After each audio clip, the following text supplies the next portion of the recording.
नमो भगवते वासुदेवाय।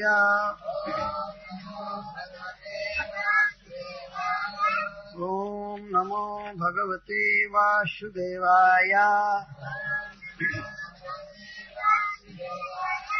देहो गुरुर्मम विरक्ति विवेक हेतुः।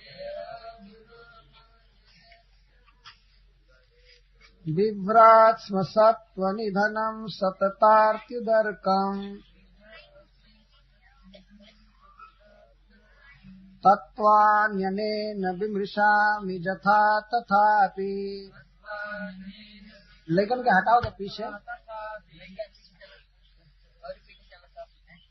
पारक्यमित्यवसितो विचराम्य संगः। एकदम पीछे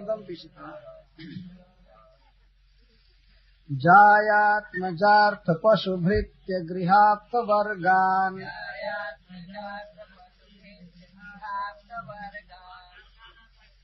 पुष्णाति जत् प्रिय चिकीर्षया वितन्वन्। स्वान्ते सकृच्छ्रमवरुद्ध धनः सदेहः। सृष्ट्वास्य बीजमवसीदति वृक्षधर्मा।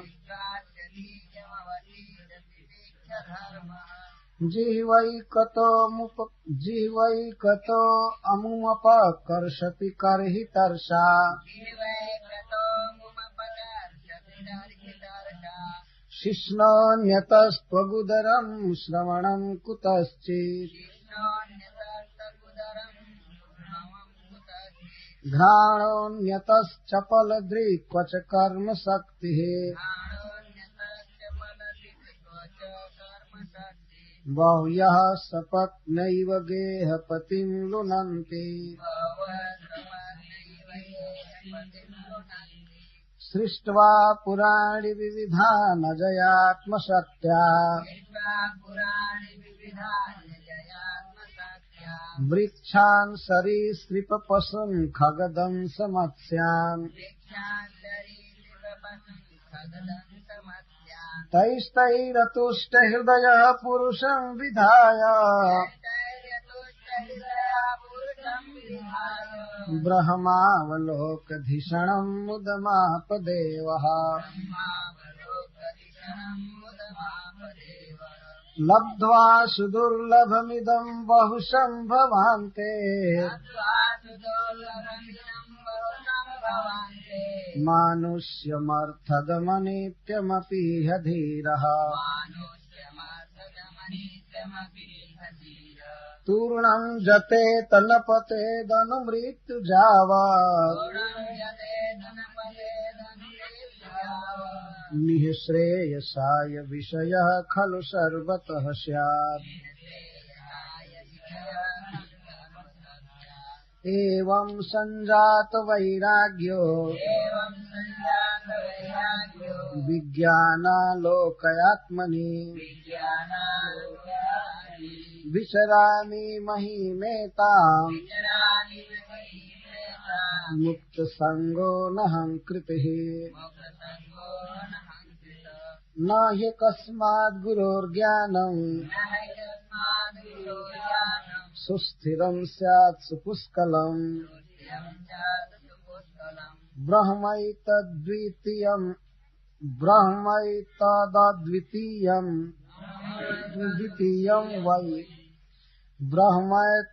ब्रह्मैतदद्वितीयं वै गीयते बहुधर्षिभिः।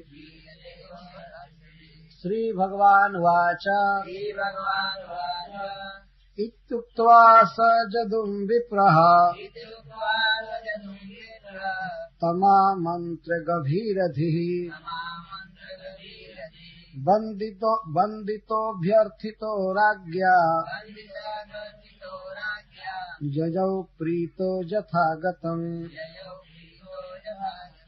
अवधूतवचः श्रुत्वा पूर्वेषां नः स पूर्वजः। स सर्व संग विनिर्मुक्तः समचित्तो बभूवः।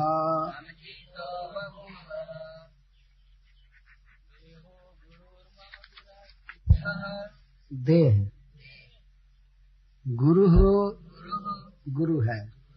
मामा मेरा, मेरा देह भी मेरा गुरु है।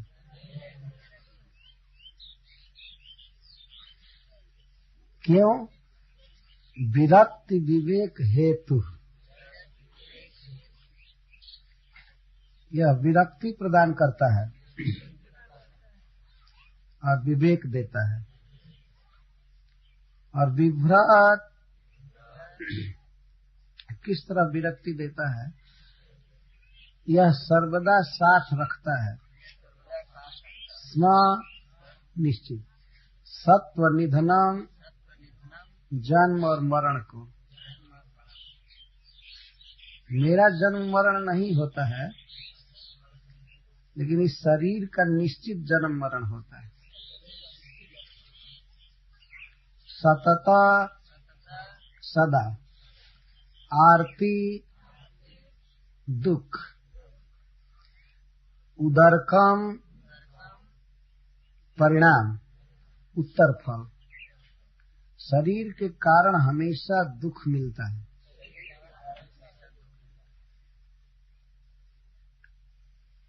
इसलिए मैं शरीर से वैराग्य सीखा हूँ। शरीर द्वारा सीखा हूँ और शरीर से ही वैराग्य करना चाहिए, ये सीखा हूँ।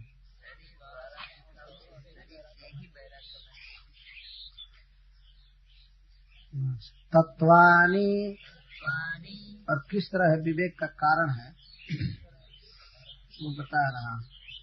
तत्वानि, तत्वों को, असली वस्तुओं को, भगवान, भगवान की भक्ति, नाम गुण लीला आदि, अनेना इसी देह द्वारा, बिम्बृशामि विचार करता पाया हूँ। इस तरह शरीर मुझे ज्ञान दिया। जथा ठीक ठीक ज्ञान, जथावत। तथापि फिर भी पारक्यम, यह दूसरे का है। सियार और कुत्ता का भोजन है। इति ऐसा, अवसितः निश्चितवान, ये मेरा निर्णय है। इस निर्णय के साथ विचरामि, मैं विचरण करता हूँ। असंगः, इस गुरु से पूरा अनासक्त रहकर।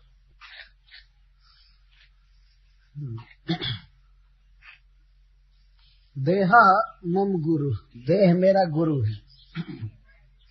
अब नहीं बोलना है आप लोगों को। ये 25वां गुरु है अपना देह, या किसी का भी देह उससे सीख सकते हैं। भगवान दत्तात्रेय जी कहते हैं कि देह मम गुरु, देह भी तेहो अपि मम गुरु। क्यों गुरु है? गुरु किसे कहते हैं? ज्ञान वैराग्योर दाता गुरु लोकेषु कथ्यते।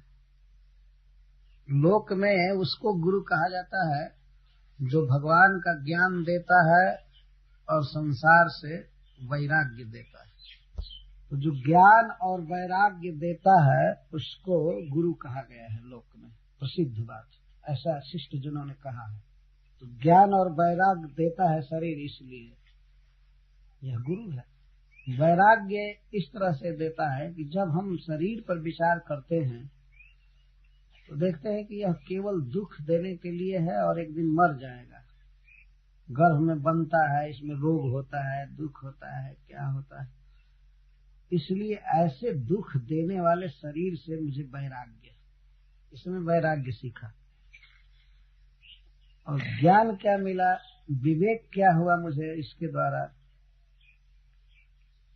विवेक यह देता है कि इसी देह से भगवान का भजन होता है। हरे कृष्णा कृष्णा कृष्णा हरे हरे, हरे राम राम हरे हरे राम राम। तत्वानि अनेन बिंबसामि, अनेन तत्वानि बिंबसामि, इसी शरीर से मैं तत्व को ग्रहण करता हूँ। भगवान का नाम सत्य है तो उसको मैं लेता हूँ, उनका रूप देखता हूँ, और भी कई तरह से भगवद अनुभव इसी शरीर से करता हूँ, इसलिए बहुत अच्छा है। इससे मैं ज्ञान लिया हूँ और इससे वैराग्य सीखा हूँ। तथापि फिर भी एवं अति उपकारित्वे अपि, इस देह ने मेरा बहुत बड़ा उपकार किया है, फिर भी देहे न इव आस्था कर्तव्य मित्य, फिर भी इस पर विश्वास मेरा नहीं है। इतना बड़ा उपकारी है लेकिन इसमें मेरी आस्था नहीं है। आस्था का अर्थ होता है जिस विचार में, जिसमें मनुष्य बहुत अच्छी तरह से अस्थित रहे। इतना बड़ा उपकारी है ये मेरा गुरु, लेकिन मैं इसके साथ नहीं हूँ, उससे हमारा कोई मेल नहीं है। तथापि ठीक है, ये इसने हमको वैराग्य दिया है, इससे ज्ञान सीखा हूँ, लेकिन इस पर विश्वास नहीं है कि कब गिर जाएगा, क्या होगा। और कुछ तो निश्चित रूप से मैं इसको जानता हूँ कि पारक्यम कुछ भी है, अंत में यह कुत्ता और सियार का भोजन इति अवसिता, ये तो मैं देख करके कह रहा हूँ, ये निश्चित है। इसलिए विचरामी असंग, मैं असंग होकर के, शरीर से अनासक्त होकर के घूमता। दूसरे लोग शरीर में आसक्त होकर के घूमते हैं। कहीं मान लीजिए जा रहे हैं तो किसके लिए जा रहे हैं? देह के लिए जा रहे हैं। शरीर चलाने के लिए पेट सबसे मुख्य अंग है, तो लोग कहते भी हैं पेट के लिए करना पड़ता है। तो देह के लिए काम कर रहे हैं, इसका मतलब देह में आसक्त है। पर भगवान दत्तात्रेय कहते हैं कि मैं देह में नहीं हूं, असंग।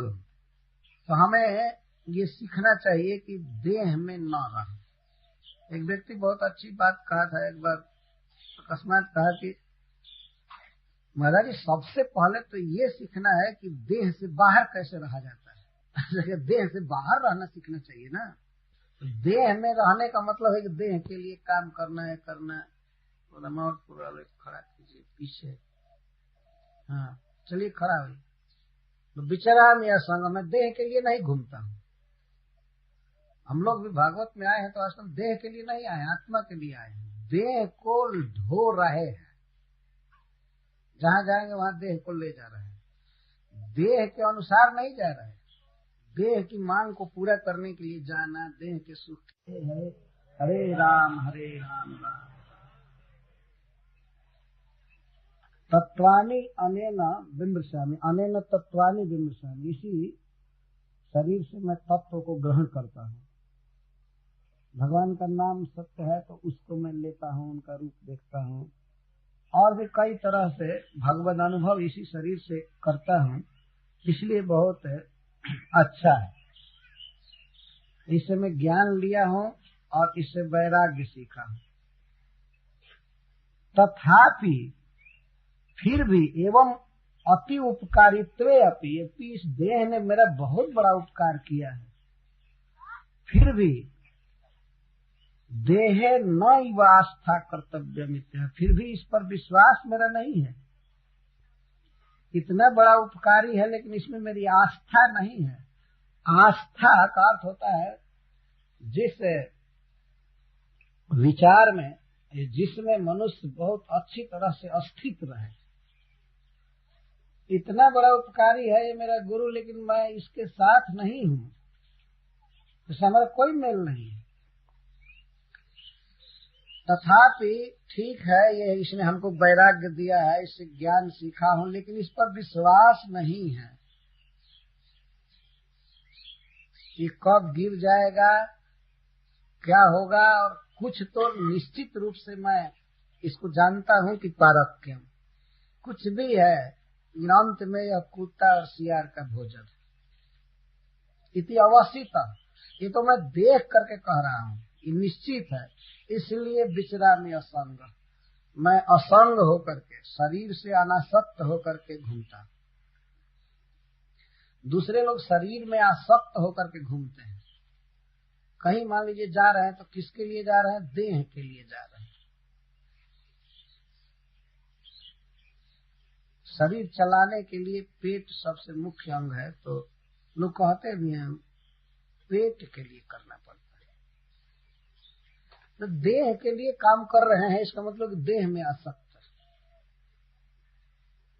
पर भगवान दत्तात्रेय कहते हैं कि मैं देह में नहीं हूं, असंग। तो हमें ये सीखना चाहिए कि देह में न रहे। एक व्यक्ति बहुत अच्छी बात कहा था एक बार, अकस्मात कहा कि महाराज जी सबसे पहले तो ये सीखना है कि देह से बाहर कैसे रहा जाता है। देह से बाहर रहना सीखना चाहिए ना। तो देह में रहने का मतलब है कि देह के लिए काम करना है, करना। पूरा खड़ा कीजिए पीछे, हाँ चलिए खड़ा हुई। तो विचरामि असंग, मैं देह के लिए नहीं घूमता हूं। हम लोग भी भागवत में आए हैं तो वास्तव में देह के लिए नहीं आए, आत्मा के लिए आए हैं। देह को ढो रहे हैं, जहां जाएंगे वहां देह को ले जा रहे हैं, देह के अनुसार नहीं जा रहे हैं। देह की मांग को पूरा करने के लिए जाना, देह के सुख के लिए जाना, यह है देह में आसक्त होकर के जाना। कहीं गए अगर देह का सुख नहीं मिला, आत्मा का कुछ भी सुख हो, तो मूर्ख लोग वहां से भाग जाते हैं। यह नहीं ठीक, ये असुविधा है, वो है, ये है, ये है, वो है, ऐसे है, ऐसे, तो भाग जाते। लेकिन जो देह से ऊपर उठ चुके हैं, देह की असुविधा पर ध्यान नहीं देते, वो आत्मा का हित करते। तो इस प्रकार से मैं इस देह से अलग रह रहा हूं। पारक्यम स्वश्रृगालादि भक्ष्यमिति निश्चितवान। यह बात बारंबार विचारणीय है कि हमारा देह एक दिन कुत्ता और सियार या गिद्ध का भोजन बनेगा, अथवा जमीन के अंदर जाएगा या आग की लपटों में जल जाएगा। अपने शरीर के विषय में हमें अध्ययन रखना है, सर्वदा बारंबार विचार करते रहना चाहिए कि शरीर रहेगा नहीं, चला जाएगा। अच्छा, वो भी कब चला जाएगा कोई ठीक नहीं। इसलिए संसार में क्या आस्था करेंगे, शरीर में ही आस्था नहीं करनी है। इसको ज्ञान कहते हैं। आदमी कहता है परिवार की आसक्ति छोड़ो, परिवार की आसक्ति छोड़ो। अरे परिवार की आसक्ति तो छोड़ने पहले तो देह की छोड़नी है। नहीं तो परिवार छोड़ने के बाद भी आदमी देह पोसने लगता है। बहुत ऐसे लोग तथाकथित साधु संत हैं जो अपना घर छोड़ दिए हैं, लेकिन मंदिर में मठ में रहकर देह को खूब पोस रहे। उनका पहनाव देखिए तो मोजा उतरता ही नहीं है पैर से, संन्यास ले लिए, घर द्वार छोड़ दिए, लेकिन अब मोजा चढ़ा हुआ है। हम पहले यही जानते थे कि केवल दूल्हा मोजा पहनता है। हम वास्तव में चूंकि हम लोग गरीब गांव के हैं, तो पहले लोग इस तरह से मोजा नहीं पहनते थे। तो जिस लड़के का विवाह होता था उस दिन मोजा और खूब बढ़िया जूता पहन कर जाते। लेकिन अब हम देख रहे हैं कि स्कूल जाते समय या बाजार जाते समय या कहीं भी मोजा पहनने का शौक हो गया। और भगवान के मंदिर में भी मोजा पहन पहन करके जाते, जबकि मोजा पहनना आधा जूता पहनने के समान है। बहुत दुर्गंध निकलती है गर्मी के दिन में। तो खैर गृहस्थ मोजा पहने चाहे जितना जीट जाट से रहे, अब साधु को इतना संवारने की क्या आवश्यकता है। परंतु इस समय गृहस्थों से ज्यादा साधु ही अपने को संवार रहे हैं। नहाने के बाद और तिलक आदि करने के पहले सेंट फेंट लगाते हैं। हम देख करके दंग हो जाते हैं, ये क्या हो रहा है भैया, वाह कलयुग वाह, कमाल कर दिया। जो गृहस्थ लोग नहीं कर रहे हैं उससे बढ़ करके त्यागी लोग कर रहे हैं। लेकिन त्याग का अर्थ है कि जैसे आदमी और चीज छोड़ दिया है तो देह से भी आस्था छोड़ देनी चाहिए। देह को थोड़ा सा अन्न दे दिया, कपड़ा ओढ़ा दिया, शीत से घाम से बच गया कि अब इसमें मोजा और अलंकार धारण करेगा। कई मैं सन्यासियों को देखा सीकरी लगाए हुए, सोना की सीकरी। वास्तव में आश्चर्य अद्भुत कली का नाटक। कलयुग लगता है एकदम जवान हो गया, अब चरम सीमा पर है। तनिक भी लज्जा नहीं आती है सोना धारण करने, अंगूठी पहनने। तो यहाँ पर भगवान दत्तात्रेय जी कह रहे हैं कि मैं तो इससे बिल्कुल असंग घूमता, शरीर में हूँ लेकिन शरीर से बिल्कुल परे हूँ। तो सबका एक कर्तव्य है, देखना चाहिए शरीर पारक्य है, ये रहेगा नहीं, अंत में इसको नष्ट होना है। और है बड़ा फायदा वाली वस्तु, ये बड़ी उपयोगी वस्तु है देह। इसी के द्वारा भगवान की प्राप्ति होगी। तो जब इसके द्वारा भगवान की प्राप्ति होगी तो जितना जल्दी करनी चाहिए ना, क्योंकि गिरने वाला है, कुकुर सियार के पेट में जाने वाला है। तो जब तक है तब तक तो प्यार का भोजन है। एक प्यार के भोजन को खूब तेल चोवा चंदन लगाने की क्या जरूरत है। ये तो उस तरह से है जैसे हम लोग दाल छौंक करके टेस्ट बढ़ाते हैं, छौंकते हैं या हलवा में घी डालते हैं। तो इस तरह से कुकुर सियार के इस भोजन में खूब श्रृंगार करना, छौंक छौंक करके इसको टेस्ट बनाना खूब तेल मालिश चलती है। अगर कुकुर सियार के भोजन में तेल लगने लगता है तो एक एक दो दो घंटा तक लगता है। अब कोई कुछ भी करे लेकिन वास्तव में कुत्ते सियार कहते हैं कि अच्छा अच्छा ठीक बा, खूब संवार ले। अच्छा, लेकिन जादिन गिरी तादिन हमारे पेट में आए। कुछ भी नाम हो जाए, चाहे प्रधानमंत्री नाम हो जाए इस भोजन का, चाहे राष्ट्रपति नाम हो जाए, कुछ भी नाम बीच में धारण करेगा, लेकिन अंत में स्वश्रृगाल भक्ष, अंत में तो उनका भोजन होना ही है। और नहीं तो अग्नि का, और नहीं तो पृथ्वी में कीड़ा बनना है। तीन गति में से एक गति होगी देह की, इसलिए देह से परे रहना है। इतना बड़ा उपकारी है, ज्ञान वैराग देने वाला है, लेकिन फिर भी ऐसे गुरु से अनासक्त ही रहना ठीक है। इसमें विश्वास नहीं करना चाहिए, आस्था नहीं करनी चाहिए शरीर में। प्राय लोग इसी आस्था में रहते हैं कि अरे हाँ भी हम बहुत दिन जिएंगे। किसी के साथ बात लगी हुई है, किसी को विश्वास नहीं है कि नहीं मैं जल्दी मर जाऊंगा। नहीं, अभी नहीं मरूंगा। मरने के लिए लोग मर रहे हैं दुनिया में, लेकिन हम अभी नहीं मरेंगे। जो लोग 50 पार कर गए हैं वो भी सोचते हैं कि नहीं अभी तो 50 वर्ष और जिए। इस तरह से सोचा करते। परंतु ज्ञानी आदमी को चाहिए कुछ देह में आस्था न करे, और देह से उत्पन्न वस्तुओं में क्या आस्था की जा सकती है। तो एक ज्ञान और वैराग को सीखने में देह मेरा 25वां और सर्वश्रेष्ठ गुरु है, लेकिन मैं इसमें कोई अटैच्ड नहीं। अच्छा, इतना ही नहीं, जो सतत दुख देता है यह शरीर, उसको आगे बता रहे हैं किस तरह शरीर सतत दुख देता है। वास्तव में कोई न कोई रोग शरीर में लगा रहता है। कभी सिर दर्द कर रहा है, तो कभी दांत दर्द कर रहा है, तो कभी कहीं दुख है, तो तब तक भूख लग गई, तो भूख की ज्वाला, फिर कोई अपमान करता है उसका दुख, ये दुख, और बुढ़ापा में यह शरीर और अधिक दुखदायी हो जाता है।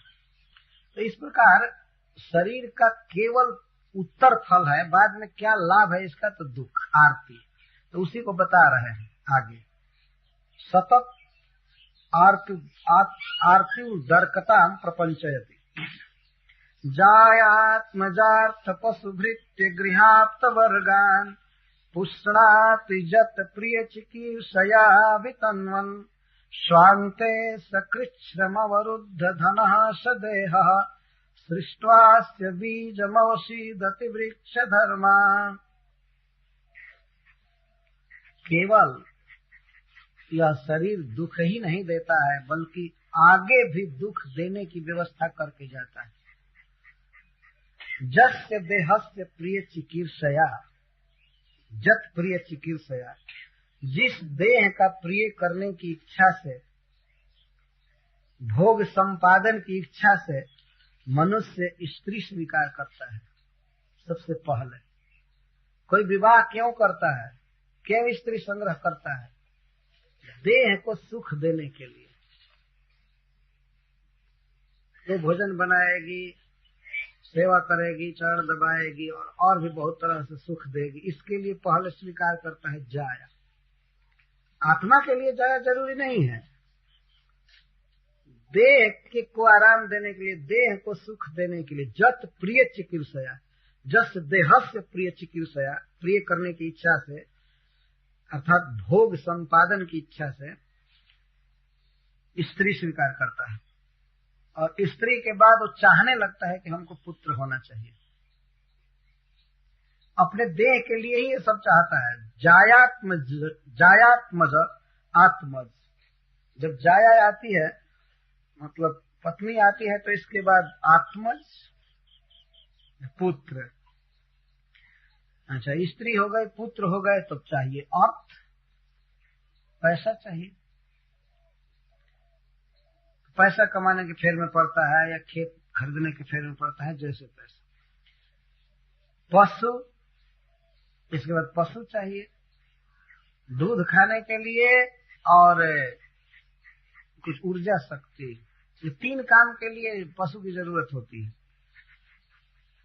एक तो गाय भैंस चाहिए दूध खाने के लिए, और हाथी घोड़ा आदि चाहिए सवारी करने के लिए, और बैल ऊंट आदि चाहिए खेत जोतने के लिए।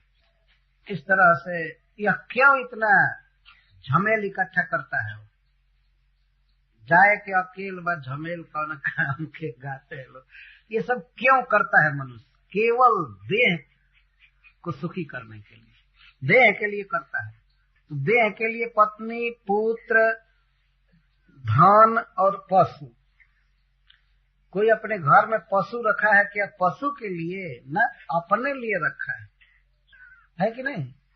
अपने लिए रखा है, फिर भी पशुओं की सेवा नहीं कर पाता है। टाइम पर कुछ लोग पानी तक नहीं पिलाते हैं, कसाई।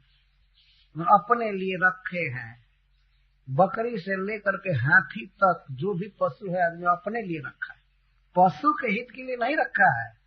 ऐसा नहीं कि चलो मन में आ गया कि मेला लगा है तो जरा दो चार पशु खरीद कर हम भी पालन करें, क्या बैठे बैठे करेंगे। इसके लिए कोई पशु नहीं लाता है, अपने देह के लिए लाता है। चाहे हाथी घोड़ा, वो अपने बस में करके चढ़ता है, देह से चलना नहीं चाहता है, चढ़कर चलना चाहता है, से माल ढोता है। भृत्य और नौकर चाकर रखता है। भृत्य रखता है, दास दासी रखता है अपने लिए, और फिर गृह बहुत तरह से घर बनाता है, ऐसा रूम बनाओ, ये करो ये करो। किसके लिए? देह के लिए, देह के लिए घर बनाता है। अच्छा, फिर आप्त, फिर संबंधी मिलते हैं। आप्त कहते हैं जो बाद में मनुष्य को प्राप्त होते हैं। तो आप्त का अर्थ है समधि, ये और भी जो भी संबंध विवाह करने के बाद जो संबंधी प्राप्त होते हैं उनको आप्त कहते हैं। एक जगह विवाह होने पर तब समधी, साले, बहनोई क्या क्या मिल जाते हैं। अब तो बहुत ज्यादा साढ़ू का नाता चल रहा है। तो सबसे बरियार बा ऐसे कि स्त्री के कारण बात, एक घर में विवाह हो गया है दो आदमी का, तो उसको सोढ़वाह संस्कृत में कहते, साढ़ू उसी को कहते। साढ़ू माने एक साथ एक घर में विवाह हुआ है, तो साढ़ू से इतना प्रेम हो गया है कि अपने सहोदर से उतना प्रेम नहीं है। सहोदर भाई से तो हो सकता है साल में एक दो बार बात भी ना हो, या हो सकता है मुकदमा चल रहा है, और साढ़ू से रोज समझा, रोज बात, और बड़े गर्व के साथ इस समय लोग बोलते हो तो हमारे साढ़ू लगे, साढ़ू भाई हो। स्त्री में इतनी आसक्ति है कि उसके चलते साढ़ू भाई का नाता इतना जोर पकड़ा है। आप तो बरगान इस तरह से संबंधी और जो कुछ है इन सबको पुष्णाती, इन सबको क्यों पोषता है आदमी, क्यों स्त्री रखता है, क्यों पुत्र उत्पन्न करता है, पैसा कमाना, पशु रखना, नौकर रखना, घर द्वार बनाना, हितगण इकट्ठा करना, ये सब किस लिए? जत प्रिय चिकित्सा, देह के प्रिय, देह का प्रिय करने के लिए। लेकिन यह देह ऐसा बदमाश है, इसके लिए बेचारा जीव सब जुटाता है देह के लिए, लेकिन स्वांते सकृच्छ मौरुधन सदेह श्रेष्ठास बीज मौसिदति वृक्ष धर्मा, लेकिन अंते अवसिदति नश्यति, इतना देह के लिए किया जाता है, लेकिन देह इतना कृतघ्न है कि अंत में ये नष्ट हो जाता है, ये साथ नहीं देगा। वास्तव में जनरली आप विचार करके देखिए तो आत्मा देह नहीं छोड़ना चाहता है, वो देह के साथ रहना चाहता है, लेकिन ये देह बिना उसको छोड़े रहेगा नहीं, ये गिर जाएगा। जो ज्ञानी होते हैं, परम भक्त होते हैं भगवान के, वे लोग तो देह छोड़कर चले जाते हैं, त्यक्त्वा देहम पुनर्जन्म नयति। लेकिन जनरल लोग जो हैं उनको देह ही छोड़कर गिर जाता है, वे लोग देह नहीं छोड़ते। देखते हैं कि देह हमको छोड़ने की हालत में है तो लेकर भागते हैं अस्पताल इधर उधर कि भैया इसी देह में रहो। तो आत्मा जो उज्जवल है, चिन्मय है, वो इस अधम, इस मृतक देह में रहना चाहता है, फिर भी आत्मा को छोड़कर गिर जाता है, देह साथ नहीं देगा। हरे कृष्णा,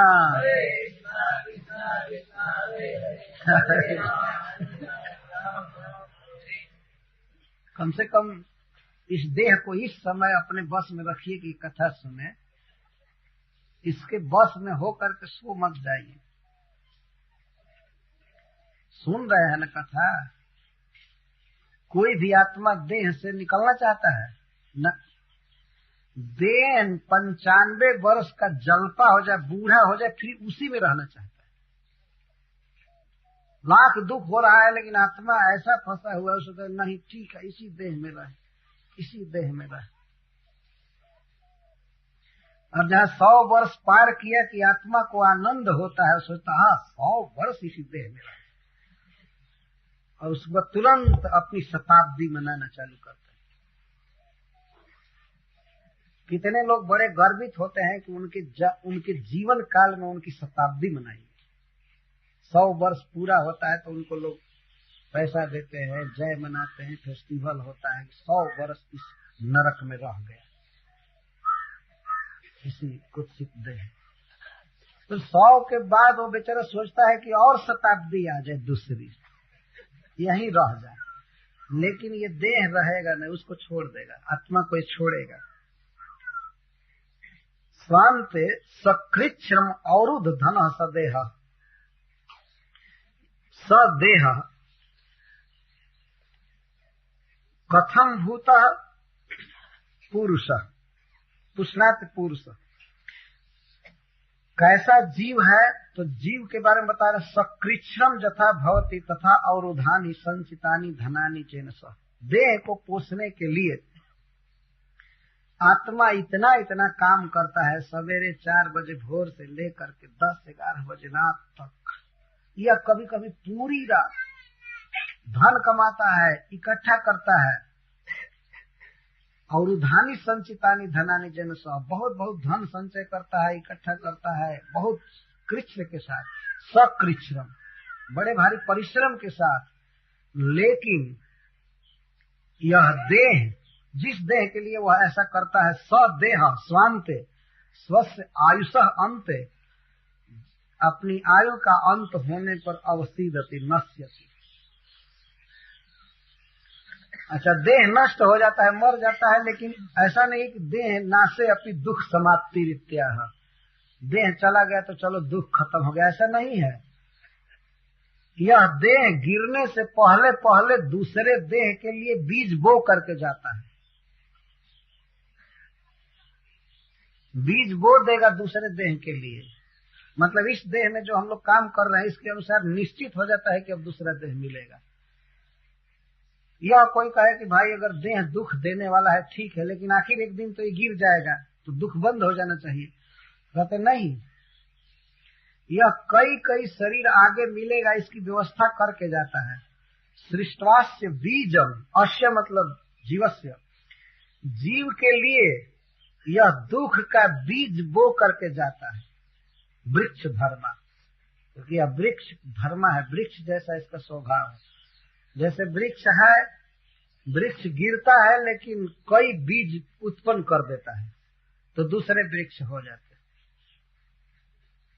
उससे चलता रहेगा। तो दुख का वृक्ष बो करके जाएगा, बीज बो करके जाएगा।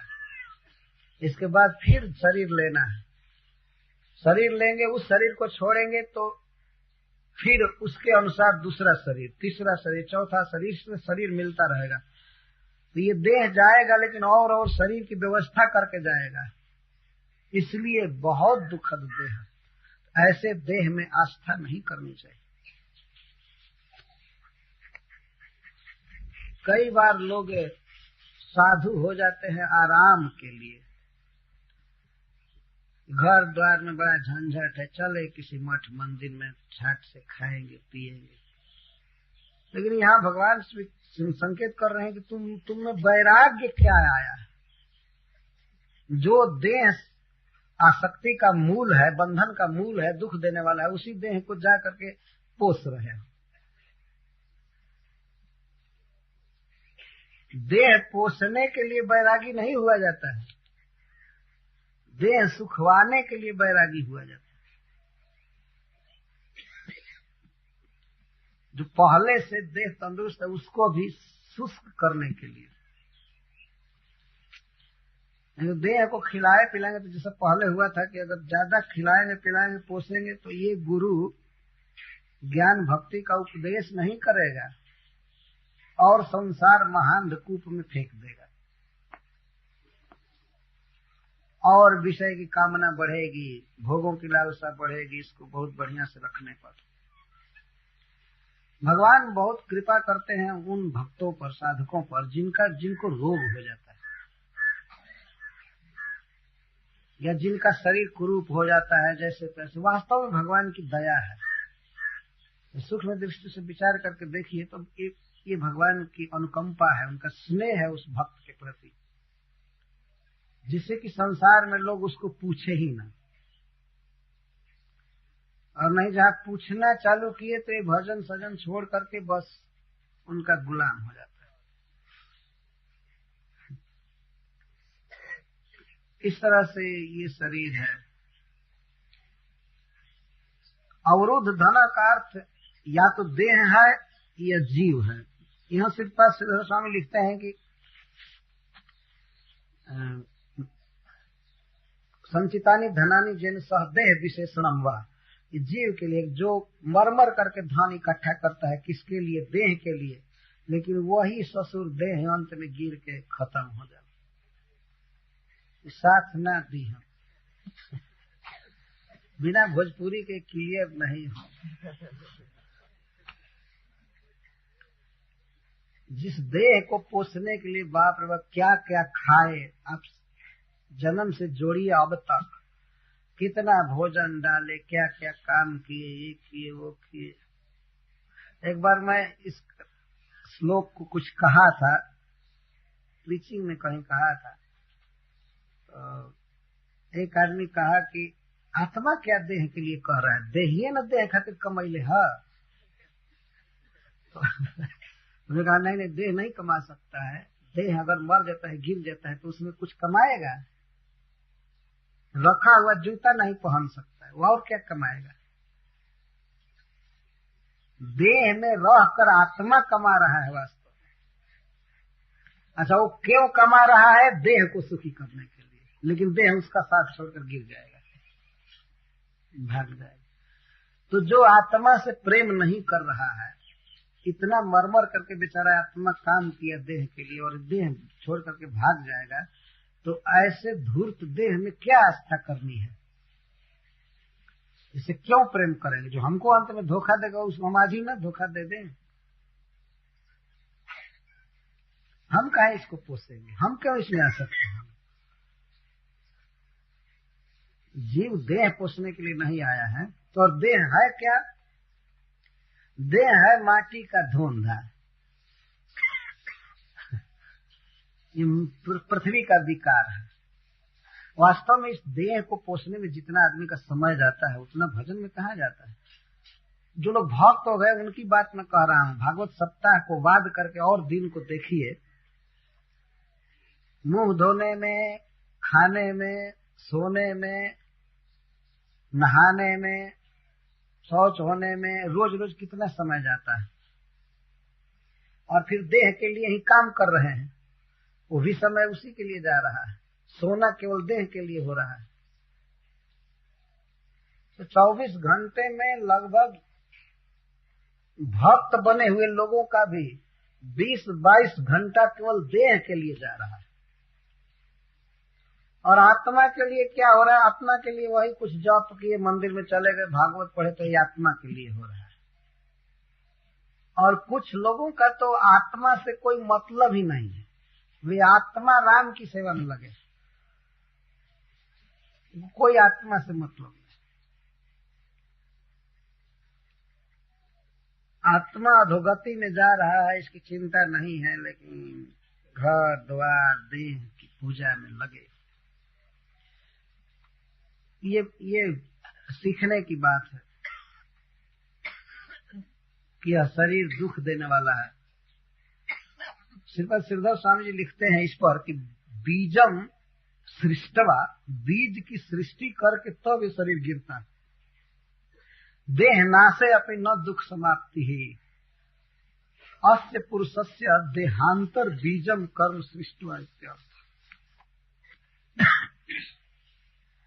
बीजांतर परंपरा रंभणम हेतुरस्य, एक देह प्राप्ति की परंपरा की सृष्टि करके जाता है। ऐसा नहीं है कि मान लीजिए इस समय जो कर्म कर रहे हैं मनुष्य शरीर में, तो एक देह मिलकर बंद हो जाएगा, नहीं। जैसे एक वृक्ष से हजारों लाखों बीज उत्पन्न हो जाते हैं, उसी तरह से इस मनुष्य देह में किए गए कर्मों के कारण आगे बहुत बहुत शरीर मिलेगा, और सब शरीर दुख भोगने के लिए मिलता है। इस तरह की व्यवस्था ये देह करके जाता है। वास्तव में इसमें बेचारा देह का क्या दोष है? सब दोष आत्मा का है, लेकिन फिर भी आत्मज्ञान देने के लिए देह से पृथक करके बात कही जा रही है कि देह दुख की व्यवस्था। ओम नमो भगवते वासुदेवाय। सृष्ट्वा पुराणि विविधान् अजयात्म सत्या, वृक्षान् सरीसृप पशून् खगदंश मत्स्यान्, तैस्तैरतुष्ट हृदयः पुरुषं विधाय, ब्रह्मावलोकधिषणं मुदमाप देवः। इस श्लोक में यह बात कही गई है कि सृष्टवा पुराणी विविधानि, भगवान ने बहुत प्रकार के पुराणी शरीरों का निर्माण किया। सृष्टि के शुरू में भगवान ने बहुत बहुत शरीर रचे, 84 लाख प्रकार का शरीर, सृष्टवा पुराणी, पुराणी का अर्थ होता है पूरे नगर। हम लोग इस शरीर में रहते हैं, अतः यह जीवात्मा के लिए एक नगर है। भागवत के 4 स्कंध में इसको पुरंजन नगर कहा गया है। एक नगर में जो जो चीज होता है वो इस शरीर में सब है। 9 गेट हैं इसमें, और 9 गेट से यह जीवात्मा पांचाल देश में जाता है, 5 विषयों में घूमता है। जैसे राजा किसी राजधानी से निकलकर कहीं घूमता है और फिर राजधानी में लौट आता है, तो इस तरह से इस शरीर में, इस नगर में रहते हुए जीव जो है एक राजा की तरह है। राजा इसको इसलिए कहा गया है कि अपने मन का राजा है। जब खाने को मन करता है खाता है, सोता है, खेलता है, तो राजा ही है कि नहीं? अपने अपने शरीर के सब राजा है। बाद में भले नरक में जाएंगे, लेकिन इस समय तो राजा है। जब मन करता है तो खैनी भी डाल देते हैं इस नगर में, अंडा भी डाल देते हैं। कोई शास्त्र का डर है, न भगवान का डर है, न नरक का। तो इसलिए इस जीव को इस नगर का राजा कहा गया। तो चूंकि इस शरीर में जीव रह रहा है और इस शरीर का उपयोग उसी तरह से कर रहा है जैसे राजा अपनी राजधानी का प्रयोग करता है। और इस शरीर में और कई भी डिपार्ट हैं, कई संगति बैठाई गई है। यहाँ समय बहुत कम है, इसलिए मैं गिना नहीं पाऊंगा कि कौन कौन अंग, नगर का कौन कौन अंग है। जैसे पुरंजन उपाख्यान यहाँ पर एक बार हुआ था ना, तो भगवान ने 84 लाख प्रकार का शरीर बनाया, नगर, इस तरह से जीवात्माओं को रहने के लिए। सृष्टवा पुराणी विविधानी, विविधानी का अर्थ विविध प्रकार के। 9 लाख प्रकार के शरीर तो जल में रहते हैं। आज से कुछ वर्ष पहले जब मैं सर्वप्रथम बंबई गया था, तो देखा समुद्र की लहरों से 100 से अधिक प्रकार के शरीर में गिना। ऐसे 9 लाख प्रकार के शरीर हैं, लेकिन मैं 100 से ऊपर गिना। हम और देवकी नंदन थे, गिन रहे थे। मैं कहा कि भाई 9 लाख प्रकार के शरीर होते हैं, तो थोड़ा गिना जाए। तो 100 से ऊपर प्रकार के गिने, कोई लंबा, कोई गोला, कोई कुछ। आप इसी जगत में देखिए, बाहर मतलब स्थल पर कितने प्रकार के जीव हैं। पशुओं की बहुत सी संख्या है, लेकिन स्वर्ग लोक, पाताल लोक और पृथ्वी पर सब मिलाकर के पशु 30 लाख प्रकार के हैं। जलचर जीव 9 लाख प्रकार के हैं। कीड़े मकोड़े 11 लाख प्रकार के हैं, और पक्षी 10 लाख प्रकार के हैं। और तो 20 लाख प्रकार के कौन है? और ये पेड़ पौधे जो हैं अचर, जैसे गेहूं, चना, पेड़ पौधा, ये 20 लाख प्रकार के। और 4 लाख प्रकार के मनुष्य और देवता है।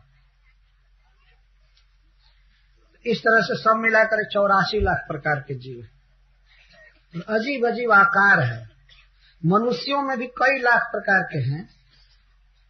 हम लोग विदेशों में देखते हैं अजीब अजीब प्रकार के आदमी हैं।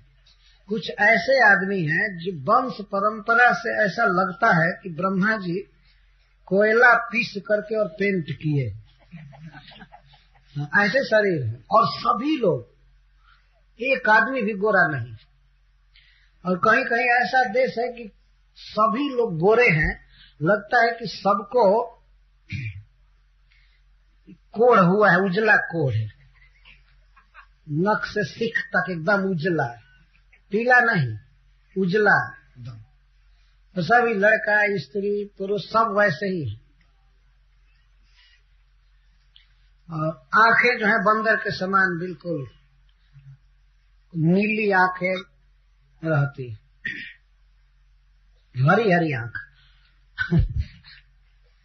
तो भिन्न भिन्न प्रकार के आदमी हैं, भिन्न भिन्न प्रकार की भाषा है। मनुष्यों में भी इस तरह के हैं। फिर ब्रह्मा जी, भगवान विष्णु, ब्रह्मा जी मैं गलत कह रहा हूं, भगवान जब शरीर बनाने लगे, असल में ब्रह्मा जी का नाम इसलिए आ गया कि ब्रह्मा जी ही हाथ लगा रहे थे, बाकी भगवान के इशारे से सब हो रहा है।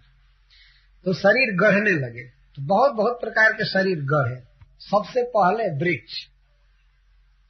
वृक्षान बहुत प्रकार के पेड़ पौधे बनाए, कई लाख प्रकार के, जैसे बरगद है, चकवर है, इस प्रकार के छोटे बड़े वृक्ष बनाए। सरीसृप, सरीसृप मतलब सड़क कर चलने वाले, रेंगने वाले, जैसे सांप वगैरह सब। सरीसृप पशु, पशु बनाए गए, गाय भैंस बकरा ऐसे पशु। खग पक्षी। दंश, दंश मतलब मच्छर आदि, दंश मक्खी डांस के सब। और मत्स्यान मछलियां बनाए। बहुत बहुत प्रकार का शरीर बनाए, लेकिन जितना शरीर बनाए भगवान तैस्तई अतुष्ट हृदय, भगवान का हृदय संतुष्ट नहीं हुआ। सब बनाने के बाद भगवान यही सोचते थे तो सब बेकार शरीर है। अतुष्ट हृदय, भगवान का हृदय संतुष्ट नहीं हुआ। तब इसके बाद पुरुषम विधाया, तब वे मनुष्य शरीर बनाए। अंत में, सबसे अंत में पुरुषम विधाय। पुरुषम की विशेषता बता रहे, ब्रह्मावलोक भीषणम। पुरुष का शरीर जब भगवान बनाए, मनुष्य का शरीर बनाए, तो उसमें ब्रह्म अवलोक भीषणम। भीषणम का अर्थ है बुद्धि, और ब्रह्म माने भगवान, अवलोक माने ज्ञान।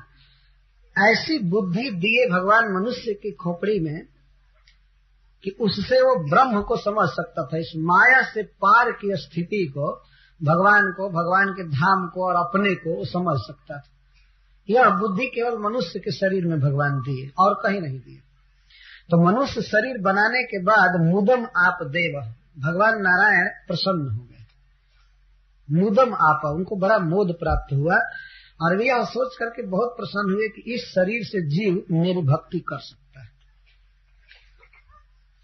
और जितने भी शरीर हैं उनमें भगवान ने बुद्धि नहीं दिया, केवल माया को जानने की बुद्धि दिया, संसारिक बातों के रूप रस गंध आदि को ग्रहण करने की बुद्धि दिया। लेकिन ब्रह्मावलोक भीषणम, जो ब्रह्म को समझने की बुद्धि है, भगवान को समझने की, लोक परलोक आदि को समझने की जो बुद्धि है, वो है मनुष्य के शरीर में। तो जब इस प्रकार का शरीर भगवान ने दिया, तब मुदम आप मतलब प्राप, उनको बड़ी प्रसन्नता हुई, बड़ी खुशी हुई। इसी के बाद वो श्लोक आया था जिसकी मैं कथा कहा था कि लब्ध्वा सुदुर्लभमिदं बहुशं भवान्ते मानुष्य मर्थद मनित्यमपि धीर तूर्णम जतेत्न पतेदनु मृत्यु जावत निःश्रेयसाय विषय खलु सर्वतः स्यात्। तो इस प्रकार यह शरीर बहुत दुर्लभ है, और बहुत बहुत जन्मों के बाद यह मिला है। मिलने के बाद भी कोई ठिकाना नहीं कब यह नष्ट हो जाए। यह दहिया कागज की पुड़िया बूंद लगे गल जाना। कागज की पुड़िया होती है, उस पर अगर पानी डाल दीजिए 2-4 बूंद भी, तो बूंद पड़त गल जाना, गल जाए। यह शरीर वास्तव में इतना कच्चा है महत्वपूर्ण, लेकिन इसका कोई ठिकाना नहीं है कि कब लकवा मार देगा, कब कौन रोग हो जाएगा, कब आदमी मर जाएगा, क्या होगा, कोई ठीक नहीं। और इस समय तो संसार के ऊपर बहुत भारी खतरा आ गया है, कब कहाँ बम पटक दिया जाएगा कोई ठीक नहीं है। मनुष्यों की बुद्धि जो है वो द्वेष से, अज्ञान से, काम से, लोभ से भरती जा रही है। पहले, अभी कुछ ही वर्ष पहले की बात है, जब द्वितीय विश्व युद्ध हुआ है इस जगत में, इस संसार में, तो संसार के बड़े बड़े मनीषी मिल करके राष्ट्र संघ बनाए और सोचे कि किसी तरह से मनुष्य की इस आसुरी प्रवृत्ति पर रोक लगा दिया जाए, कोई इस तरह से युद्ध न करने पावे। लेकिन अब इस समय ऐसी स्थिति हो गई है कि वह राष्ट्र संघ एक नाम मात्र का रह गया है, और उसमें कोई दम नहीं है। जो उसके सदस्य हैं वही लोग इस प्रतीक्षा में है कि हम किसी देश पर बम पटक दें, उसमें जो रह रहे हैं वे लोग। तो किसी तरह से दिन टल रहा है, किसी तरह से दिन टल रहा है, लेकिन किसी दिन भयानक बम गिरेंगे। ये खेत में, खलिहान में, घर में, आंगन में, कहीं भी राम राम कीजिए, भगवान का नाम लीजिए, हरे कृष्णा कृष्णा कृष्णा हरे हरे, हरे राम राम राम हरे हरे। यदि कोई व्यक्ति यह न माने, मान लीजिए कोई कहे कि नहीं नहीं ऐसी आकाशवाणी होती रहती है, भविष्यवाणी होती रहती है, या हो सकती है वाणी झूठी हो, ठीक है वाणी झूठी है, रोग तो झूठा नहीं है ना, भविष्यवाणी झूठी हो जाएगी, लेकिन उस भविष्यवाणी के बावजूद भी रोज लोग मर रहे हैं कि नहीं? वो भविष्यवाणी न सत्य हो, लेकिन लोग रोज मर ही रहे हैं। ट्रक दुर्घटना हो रही है, बस दुर्घटना हो रही है, और नाना प्रकार के रोग बढ़ रहे हैं। इस समय मैं गया था लास्ट टाइम बॉम्बे में, मैं सब जगह देखा एड्स एड्स एड्स एड्स, सावधान हो जाइए सावधान हो जाइए, सब जगह लिखा हुआ है। एक ऐसा भयानक रोग बढ़ रहा है, कैंसर बढ़ रहा है, ब्लड प्रेशर बढ़ रहा है, क्या क्या हो रहा है, कब हार्ट अटैक कर जाएगा किसका कोई ठीक नहीं। अभी 2 बरस पहले ना, 1 बरस पहले दिल्ली में डेंगू नाम के मच्छर उत्पन्न हुए थे, और काट दिए, कई लोग मर गए, बड़े महत्वपूर्ण लोग भी जान से हाथ धो बैठे, हजारों हजारों की संख्या में लोग मर गए। और ऐसी गंदगी बढ़ रही है शहरों की और गांवों की कि इस गंदगी के चलते आयु कम हो जाएगी दिन पर दिन। एक तो खाने को दूध दही नहीं मिल रहा है, और दूसरे गंदगी बढ़ गई है, और तीसरे काम क्रोध लोभ आदि मन की गंदगी भी बढ़ती जा रही है। तो कब झगड़ा हो जाएगा, कब मारपीट होगी, कब कौन मरेगा, ये भी कोई ठीक नहीं। लेकिन हम कलयुग की समस्त बुराइयों से यदि बचना चाहते हैं तो कलि संतरण उपनिषद कहता है कि हमें महामंत्र का जप करना चाहिए, बच जाएंगे, लोगों की बुद्धि शुद्ध हो जाएगी। यदि सभी लोग भगवान का नाम जप करेंगे तो इससे बहुत सुंदर वातावरण फैलता है, मन शुद्ध हो जाता है। नाम कोटि खल कुमति सुधारी, करोड़ों लोगों की मति को भगवान के नाम ने शुद्ध किया है। हम लोग बारंबार यह कहते हैं कि जप कीजिए जप कीजिए, यही सबसे बड़ा धर्म है, कर्म है, कहीं भी कर सकते हैं। तो इस बात पर ध्यान देना चाहिए। हम लोग बहुत खतरे में हैं।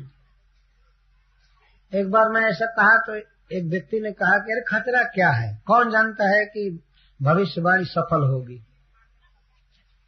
तो मैं उसको कहा कि भविष्यवाणी छोड़ो, तुमको कोई रोग है कि नहीं?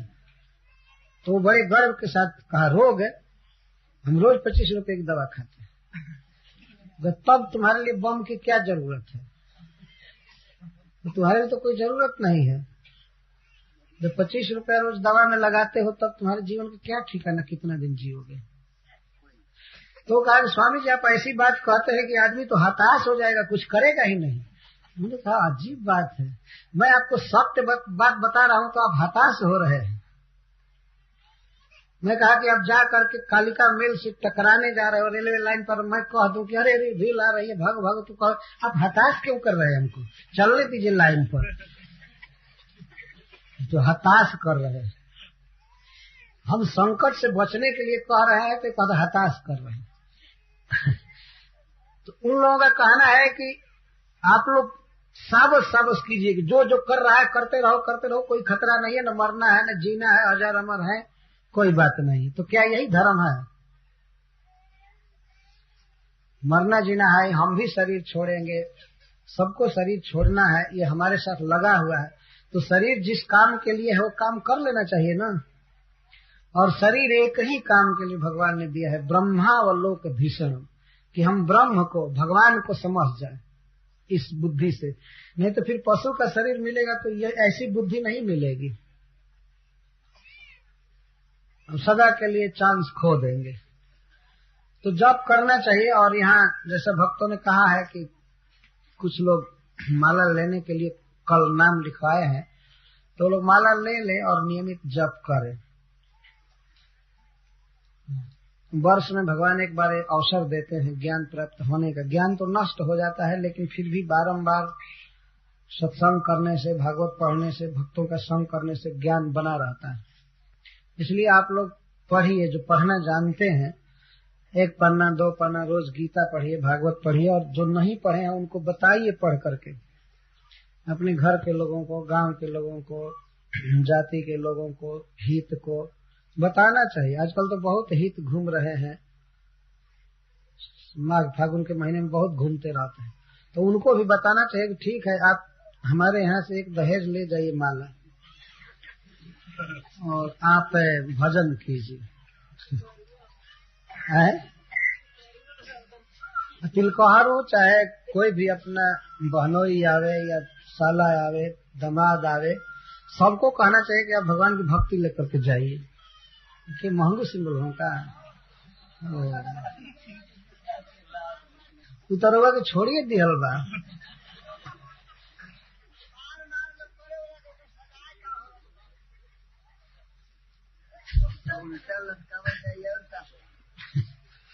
तो इस तरह जैसे हम लोग हित को संबंधी को देते हैं ना, कुछ धोती देते हैं, कुछ देते हैं, उसमें पैसा बांधते हैं, हल्दी बांधते हैं, चावल, एक माला कंठी भी बांध कर दे दीजिए उसमें कि ले जाइए और पहनिएगा, चाहे अपने घर में किसी को दीजिएगा। इसे देना चाहिए वास्तव। तो माला पर भगवान का नाम जपा जाता है।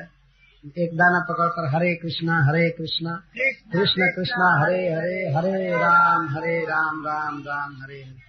तो ऐसे बढ़ते हैं और बढ़ करके ऐसे आते हैं तो यही से फिर लौट जाते हैं। हरे कृष्णा कृष्ण कृष्ण हरे हरे, हरे राम राम राम हरे। इस माला को आप चलते समय भी जप सकते हैं, लेटे लेटे जप सकते हैं, बैठ करके जप सकते हैं, बस में, ट्रेन में, पैदल चलते समय, गाय चराते समय, या कभी भी जो हाथ खाली है तो आप कर सकते हैं। और हाथ जब न खाली हो, काम धंधा में लगा हो, तब केवल जीभ से करना चाहिए। हरे कृष्णा कृष्ण कृष्ण हरे हरे, हरे राम राम राम हरे। और कीर्तन जब करना है तो नाचना चाहिए और हाथ को ऊपर करना चाहिए। शास्त्र में ऐसा लिखा गया है कि जब हम हाथ ऊपर करते हैं तो देवता लोग तर जाते हैं, बहुत प्रसन्न होते हैं, ऊपर के सभी जीव तरते हैं, और पैर की धमक से पृथ्वी और पाताल के लोग धन्य हो जाते हैं। और गाने से, नाचने से इस लोक के सब लोग धन्य हो जाते हैं। तो कीर्तन में हाथ ऊंचा करना चाहिए, नाचना चाहिए, गाना चाहिए और भगवान का प्रसाद खाना चाहिए। तो कई बरस भागवत हुआ और हम समझते हैं कि अभी यहाँ भी अंडा मछली खाने वाले लोग रह ही गए होंगे। शराबी हैं कि नहीं? यहाँ शराबी भी रह गए।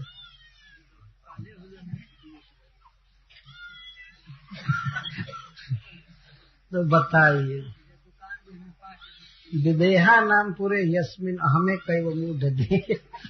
विदेहों के नगर में मैं ही एक मूढ़ हूँ, ऐसा जैसे पिंगला ने कहा था। कुकुड़ा में जन्म लेकर के भी अभी अंडा चल रहा है, शराब चल रहा है। तो शराब जैसी बुरी वस्तु कोई नहीं है, फिर तो आदमी की बुद्धि पूरी नष्ट हो जाती है।